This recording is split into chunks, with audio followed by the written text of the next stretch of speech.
குழந்தைகளா, கடவுளுக்கு மனுஷங்க மட்டும்தான் குழந்தைங்கன்னு கிடையாது.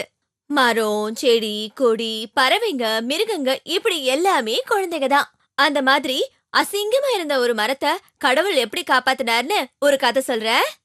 கடவுள் காத்த மரம். ஒரு பெரிய காடு. அங்க பல மரங்கள் இருந்தது. மாமரம், தேக்கு மரம், வேப்ப மரம், ஆலமரம் அப்படின்னு நிறைய வகைகள் மரம் இருந்தது. அதுல ஒரு மரம் மட்டும் நேரா இல்லாம கோணல் மாணலா இருந்தது. மத்த மரங்கள்லாம் அந்த மரத்தை பார்த்து, ஐயய்ய நீ ரொம்ப அசிங்கமா இருக்க அப்படின்னு கேலி செஞ்சது.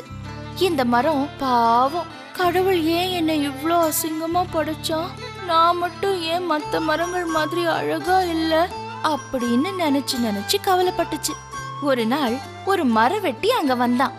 அவன் எல்லா மரங்களையும் பார்த்துட்டு, இந்த மரம் ரொம்ப கோணலா இருக்கு, இது எனக்கு உதவாது அப்படின்னு சொல்லிட்டு மத்த எல்லா மரத்தையும் வெட்டி தள்ளிட்டான். இப்பதான் அந்த மரத்துக்கு புரிஞ்சுது, கடவுள் எது செஞ்சாலும் நன்மைக்குதான்.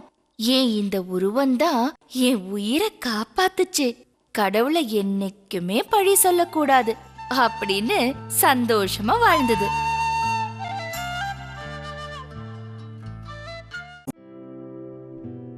ஏன் மரம் சோகமாக இருந்தது?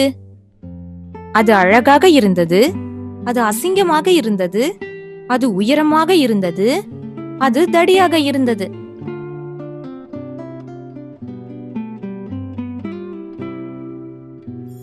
அது அசிங்கமாக இருந்தது. சரியான பதில்.